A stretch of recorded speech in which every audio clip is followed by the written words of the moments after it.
La radio est un art aveugle. Yeah, it's quite cool. Et ensuite, Au début, c'était des déformations, c'était des coupures. il y avait un crocodile qui dormait dans l'herbe. Et ensuite, les bébés sages, ils s'étaient perdus. Énormément, très méchants. Bonjour à tous et bienvenue dans la plus belle des aventures auditives, les interviews d'Eric Cooper. Alors j'ai une question à vous poser. Est-ce que vous avez déjà été victime de remarques désobligeantes ? Et est-ce que vous avez déjà posé la question à savoir comment clouer le bec à ces personnes qui vous faisaient ces remarques ? Eh bien, grâce à ce podcast, vous allez découvrir un jeu qui permettra de clouer le bec à toutes ces personnes négatives qui font sur vous, qui disent sur vous des choses pas très gentilles. Ce jeu s'appelle Tac à Tac Trash et a été créé par Geneviève Small. Alors Geneviève Small, c'est une bavarde, mais qui met son expérience au profit de ceux et celles qui veulent s'exprimer en public. J'ai voulu en savoir plus sur ce jeu et j'ai donné rendez-vous à Geneviève à la librairie Toute Direction à Liège. Dites-nous un petit peu, Geneviève, Tac à Tac Trash, c'est quoi exactement ? Tac à Tac Trash est un jeu, c'est mon 4e jeu et le 3e Tac à Tac. C'est un jeu pour apprendre à avoir l'esprit de répartie, à savoir à répondre quand on vous fait des phrases qui sont désagréables, des remarques qui sont complètement inappropriées, des agressions verbales. C'est pour s'entraîner, c'est vraiment un jeu pour s'entraîner à répondre le plus vite possible, mais sans créer d'escalade. Comment vous est venue l'idée de concevoir ce jeu ? Ça fait très très longtemps que je donne des formations en esprit de répartie.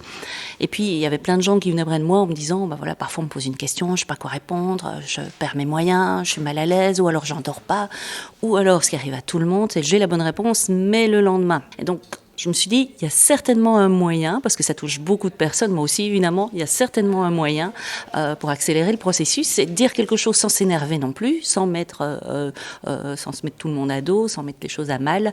Donc qu'est-ce qu'on peut faire ? Alors dans mes formations, je faisais ça sur des petits bouts de papier, bêtement. Donc j'écrivais des remarques, les remarques que les gens pouvaient entendre.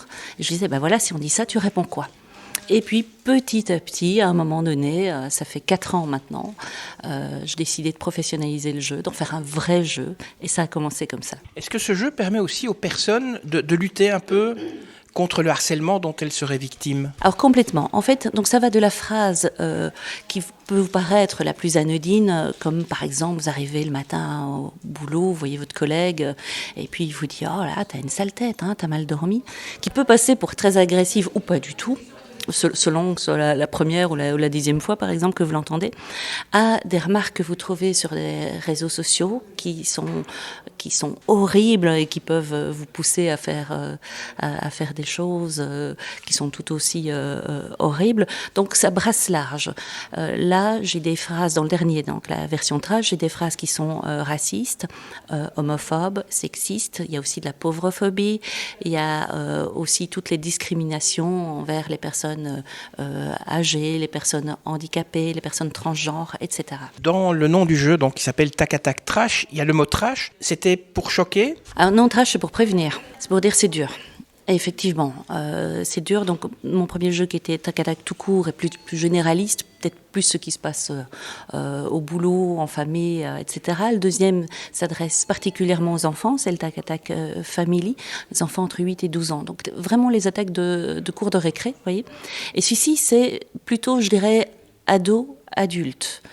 Et trash parce que la réalité est en fait trash. Mais je préviens, c'est-à-dire, dans la boîte, vous allez voir des choses qui sont pas forcément agréables, mais l'objectif du jeu, c'est plutôt de les dénoncer et de voir comment s'en prémunir plutôt que de vouloir en parler vraiment. Vous êtes une experte en prise de parole.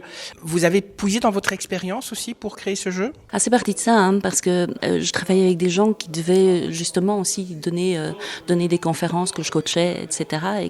Et la première chose, c'était, comme je vous l'ai dit tout à l'heure, c'était comment on fait pour répondre aux questions. Ça peut être aussi simplement la question qu'on vous pose à un moment inadéquat.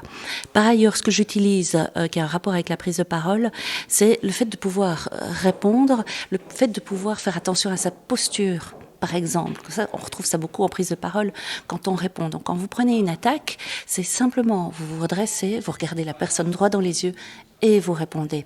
Et vous faites pas l'inverse. On a tendance à faire l'inverse, évidemment, quand on se sent agressé à ce qu'on a envie que le sol s'ouvre devant soi et pouvoir s'effacer et qu'on ne vous voit plus du tout. Voilà. Donc la posture est quelque chose qu'on retrouve dans les deux. Et en fait, pour les réparties, vous utilisez plutôt l'humour ou bien vous utilisez plutôt quelque chose d'un peu plus violent? Alors il y a 4 variantes de jeu. Alors non, c'est pas violent, parce que en fait dans le jeu on peut même pas dire de gros mots, vous voyez. Enfin après vous faites ce que vous voulez, je vais pas venir voir, mais enfin je vous conseille de pas utiliser de gros mots. Il y a 4 variantes de jeu. Alors ça peut être l'insolence effectivement, mais sans gros mots donc. Ça peut être l'autodérision, le fait de faire une pirouette, c'est-à-dire changer complètement de sujet. On peut même répondre en chanson, en alexandrin, etc. Donc parfois vous avez vraiment le fond, ce qui sont les remarques que vous allez pouvoir utiliser dès le lendemain avec vos copains, avec vos collègues, avec votre famille, avec les personnes qui sont un peu agressives avec vous. Et puis il y a ce qui fait que c'est un jeu d'ambiance. Forcément, si vous répondez en alexandrin, on l'utilise un peu moins dans la vie, donc ça pourrait être sympa aussi. En onomatopée, en rime, etc. Donc, et après on peut les mêler. Donc on peut avoir une autodérision en alexandrin, etc. Au choix. Alors, ce jeu n'est pas le premier, c'est le 4e. Vous dites un mot un petit peu des autres jeux que vous avez créés? Alors, donc il y a le Tac-à-Tac, le tout premier qui date d'il y a 4 ans, qui est un jeu complètement généraliste, avec des remarques qu'on peut vous faire habituellement plutôt adultes, donc au boulot, en famille, etc. Le deuxième, très court de récré, 8-12 ans, avec les remarques qu'on entend de ses copains à l'école, mais aussi parfois des enseignants. Il y a le jeu satirique, qui est un petit jeu qu'on a fait après les attentats de Charlie Hebdo. Qui, en fait, l'objectif du jeu, c'est de savoir si nous aussi, on a beaucoup d'humour et de sens de l'autodérision quand nous, on est caricaturés, et jusqu'où nos copains peuvent s'amuser et se moquer de nous. C'est un petit jeu très, très sympa, très, très ludique. Et puis voilà, le dernier, Tac-à-Tac Trash. Quelle est la règle du jeu, en fait, ou quelles sont les règles du jeu de Tac-à-Tac Trash? Ah, c'est tout simple. En fait, vous avez un tas avec 110 cartes, 110 dessins épiques. Vous en tirez une à la fois. Et puis, vous avez une carte consigne et un code couleur. Et donc, selon la consigne sur laquelle vous tombez, vous devez répondre soit par une autodérision, soit par un mime, soit par une insolence, une pirouette, même un compliment. Combien faut-il être pour jouer à ce jeu? Alors, vous pouvez être tout seul, et c'est vraiment très, très chouette de s'entraîner tout seul d'abord avant de recevoir tous ses amis. Et puis, ma foi, on peut le faire à beaucoup, parce que moi j'ai organisé dans des classes, j'ai organisé dans des grands groupes, parfois plus de 150 personnes. Donc, c'est-à-dire qu'on est totalement libre sur la façon dont on va jouer par la suite. Est-ce que c'est un jeu que les enseignants peuvent aussi utiliser dans leur classe, par exemple? Alors c'est un jeu que les enseignants utilisent déjà, en tout cas pour le Tac-à-Tac Family. C'est quelque chose qui se fait déjà beaucoup. Alors dans des cellules anti-harcèlement aussi. J'ai des psychologues qui me l'ont acheté, des hôpitaux et même la police. Vous voyez. Alors j'imagine que ça va être la même chose pour le Tac-à-Tac Trash. Oui, alors après vous faites le tri selon la problématique qui vous inspire le plus, mais en tout cas il n'est jamais trop tôt pour apprendre à mettre ses limites. Le jeu, c'est inscrit sur la boîte, est interdit aux moins de 14 ans. Ça veut dire que c'est plutôt un public adulte à qui s'adresse ce jeu? Ado-adulte, je dirais les deux, parce que oui, il y a des choses qui sont choquantes, qui sont un peu trash, et des choses auxquelles on n'a pas forcément envie d'être confronté quand on est plus jeune. Cela dit, je n'ai rien inventé, ce sont toutes des remarques qui ont été faites, qui ont été dites à un moment donné. Alors, soit je les ai puisées dans mon expérience, soit chez des amis, soit sur Internet, et c'est certainement, vous allez voir quand vous allez ouvrir la boîte, ce sont des remarques que vous connaissez, qu'on a déjà entendues.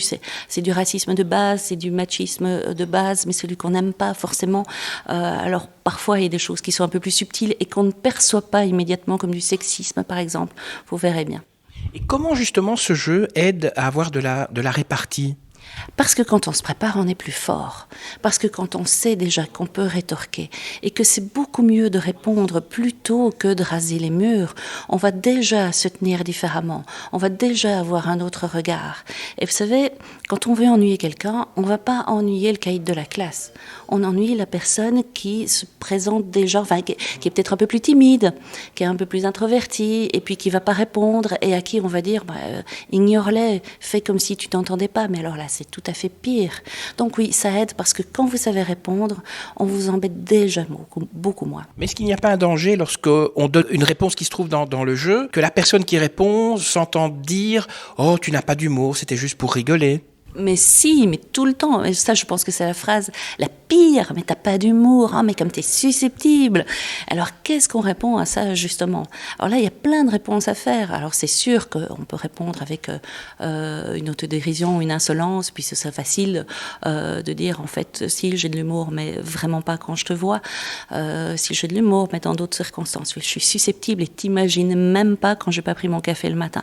Donc là, effectivement, il faut rajouter et pas s'énerver. Parce que si vous vous énervez quand on vous a dit comme tu es susceptible, l'autre va dire tu vois. Les illustrations, alors elles sont superbes et pleines d'humour. Qui s'en est occupé? Là, c'est pas vous qui avez fait les dessins. Alors ça, c'est pas moi, ça c'est le Mad Cat Studio, donc c'est Cédric Vendresse et Xenia Morgun qui sont occupés des illustrations. C'est ceux qui ont donc fait Léopold, le roi des Belges, le dessin animé dont on entend beaucoup parler pour l'instant. Ils ont vraiment très très bien travaillé. Les dessins sont effectivement pleins d'humour, très drôles, donc je rigole chaque fois en les regardant. Alors, on sait les difficultés qu'ont les auteurs de livres pour distribuer leurs ouvrages. Un jeu, est-ce que ça se distribue plus facilement ? Alors plus facilement, je sais pas. Je sais qu'en tout cas qu'il y a un public pour ça. Peut-être parce que c'est entre le jeu et l'outil et que j'ai peut-être un public différent. Ce que je constate, c'est que ça fonctionne bien, c'est que les gens viennent vers moi facilement, que le jeu est disponible en magasin, dans certains magasins de plus en plus, et qu'il est aussi disponible en ligne sur mon site notamment. Ce jeu Tac Attack Trash, c'est votre 4e jeu. Un 5e est en préparation ? Alors chaque fois que je sors un jeu, je me dis plus jamais. Et puis ça dure 3 jours. Et après, je dis j'ai une idée. Là, en l'occurrence, l'idée, ce serait que je me dis j'ai de quoi faire pour un super trash. Parce que depuis qu'il est sorti, j'ai encore entendu sur les réseaux sociaux, j'ai encore entendu dans la presse des choses qui sont horribles. Et je dis mince, j'ai pas traité ça. Donc oui, il y a encore de quoi faire. Alors là, j'ai 110 cartes, mais il y a de quoi en faire 500, je pense. Alors, au regard des illustrations, est-ce que vous n'avez pas peur que certaines des illustrations choquent certaines personnes ? Non, j'ai pas peur. Je sais que ça peut choquer, je sais que c'est choquant. Voilà, moi j'ai mis un gros cachet sur la boîte pour prévenir. La réalité est choquante. Que vous dire de plus ? Oui, la réalité est choquante. Ce sont des choses qu'on voit, qu'on entend. Moi, je n'ai fait juste que collecter ce qu'on voyait déjà. Il y a aussi quelque chose sur lequel je voudrais insister, c'est que le fait de voir ce qu'on peut dire et ce qu'on peut entendre comme remarque vous permet aussi de constater que parfois c'est nous-mêmes qui disons ces remarques désagréables. Alors peut-être pour faire rire, parce que nous aussi on considère que c'est de l'humour, mais que parfois on est terriblement méprisant. On a des commentaires sur les gens qu'on ne devrait pas faire, parce que la vie des autres ne nous regarde pas, tout simplement. Et donc que parfois, oui, on est aussi bêtement homophobe, sexiste, raciste, et qu'on ferait bien d'arrêter. Et ces commentaires, on peut aussi les utiliser sur les réseaux sociaux ? Les utiliser, oui, alors sous couvert d'anonymat, évidemment, ça c'est beaucoup plus facile, c'est ça que vous voulez dire. Les réponses, par exemple, qui sont dans le jeu, est-ce qu'on peut, si on est agressé sur les réseaux sociaux, est-ce qu'on peut reprendre vos commentaires ? Ah oui, bien sûr, oui. J'ai une page Facebook sur laquelle les gens postent des réponses. Parfois, ils ont des réponses qu'ils ont trouvées, qu'ils trouvent drôles et qui sont sympas, ou alors ils bloquent sur une carte, ils disent qu'est-ce que je pourrais répondre, et alors là, il y a des personnes qui peuvent réagir, et ça c'est très chouette. Ça y est, c'est fini.